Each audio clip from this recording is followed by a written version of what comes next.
what rights do protesters have? We have sacred constitutional rights to freely express ourselves. We have a sacred constitutional right to assemble, meaning coming together, and also to speak, to express ourselves on signs, on T-shirts, with our mouths, chanting, singing, all of that. Sometimes that also involves, with large gatherings of people, there may be some level of blockage of streets or sidewalks for a period of time, in very much the same way we block streets and sidewalks so that a crane can put a heating unit on the roof of a skyscraper. Some of that goes with it. But it's clear that the Constitution protects reasonable efforts for the people to express themselves. And also, just let me say this, as a huge fan of free expression, it's one of the surest ways to reduce violence. People have to be heard. And if they are not heard, if their voices are not heard, the chances of violence increase. If the protesters are there exercising their rights, as you've just expressed, then how is it legal, or how is the response justifiable? Well, if what they are doing is just nonviolent expression of their opinions, none of it's justifiable. You cannot tear gas people for that. You cannot rubber bullet them or hit them or anything of that sort. Those kinds of acts committed by law enforcement are not excusable, and they should be treated under the law like anybody else. They should be accountable for that. Sometimes with criminal charges, my office has in the past charged police who were engaging with protesters with crimes when they completely unnecessarily, for example, took a club to the back of some kid's head for no good reason. So that is not okay. I would also point out, from the strategic perspective, we've had a problem for a very long time with police not engaging in de-escalation, not understanding that it's a fundamental part of nonviolent protest to resist in a passive way. And, on the one hand, you can engage in forms of de-escalation. You can communicate. You can have everybody's cell phone. You can try to reduce attention.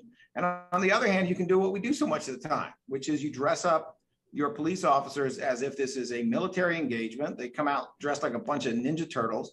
They have all kinds of scary weapons. They have all kinds of scary military vehicles. And so it increases the tension rather than reducing the tension. It makes a way so that people who are trying to instigate violence, some of them, let's be honest, some of them are Proud Boys coming in there to try to make a nonviolent protest look bad. Some of them are people whose intentions have nothing to do with the purpose of the protest. But when you create that environment, you act like the United States is a war zone, which it is not. You act like the police are military, which they are not. What you do is you heighten the possibilities for violence and crime rather than reducing them with de-escalation tactics.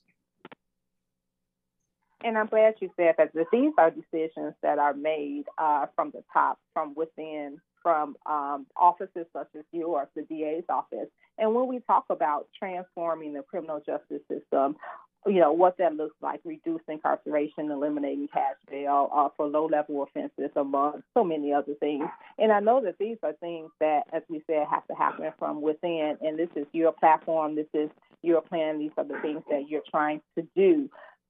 How does that happen? Realistically, what's the process? What's the steps for real reform? One of the wonderful things about being a progressive prosecutor in a big city, and I understand you are in Chicago, one of my favorite towns, where you have one of my favorite progressive prosecutors, Kim Fox, from whom I've learned so much. But the core of it is culture change. You have to change the culture within the office. You have to change the way the other institutions, media, politics, the courts, prisons, probation and parole, the way these other institutions think as well, in order to make big progress. But big progress is possible. I can tell you in Philly right now, we're 3 years into my administration. The number of years of future incarceration, jail and prison, coming out of Philly courts is half of what it used to be. And that was before the pandemic shut down the courts, right? Half. We've reduced the amount of excessive supervision on probation and parole coming out of the courts by 2/3. We have exonerated 18 people in this city on 19 different cases, a city that where they never exonerated anybody, right? So change is possible. Victory is possible. We can have sweeping change. Step one is to get progressive prosecutors in the position to do it, and 10% of the United States has done that right now. People don't realize that, but that's an amazing fact. 10% of the U.S. has elected a progressive prosecutor. They've reelected them in almost every single instance. And it is going to spread. But the next step in this, the 2.0 in this, will be the same approach to electing judges or re-electing judges. Get enough data so you know enough, so you know who should stay and who should go. And what we'll see then is as we turn to mayors and we say, look, I want a mayor who is going to be very careful and who is the police commissioner. I want a mayor who's going to negotiate with police unions so they don't get everything they want with zero accountability. When we start to see that, then you're going to see people who are holding the power also holding hands with each other to make huge changes. I say all the time, and just cannot stress enough how important the local elections are. Like, these are literally the elections that affect your life directly. And you actually touched on my next question, which is about the systems, because, systems are made up of people, so we want systems to change. We have to recognize that we're asking people to change and kind of rethink their outlook on core values, a lot of things. But we're going to see all of this. We're going to see this push and pull in the docu-series Independent Lens, which is a real look inside the everyday nuances of your office and the inner workings of the justice system. Why is this something that you agreed to do? Because we need to take chances. We are at a crucial moment in our history. People on the side of democracy, people have to understand that almost anybody who is passionate and has done the work in the community can get elected. I didn't come to politics early in my career. I was 56 years old before I decided I wanted to run. And I ran on the strength of the fact that activists do politics better than politicians. People need to see that so that they know what is possible in terms of our democracy. They need to not be cowed by big political machines that have convinced us we can't run. Oh, yes, we can. And they have convinced us we can't win. Oh, yes, we can win. That's part of it. But the other part of it is this movement for criminal justice reform is arguably the most important civil rights issue of our time. It touches on so many other compelling civil rights issues all at the same time.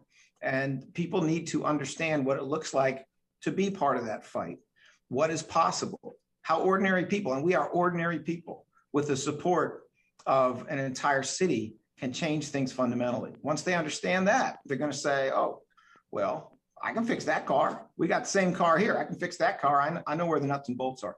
So, we were willing to take that risk, take that chance, because we think it's so important that the public at the level of culture, not the insiders, but the outsiders, understand how much is possible, and then they try to do it themselves.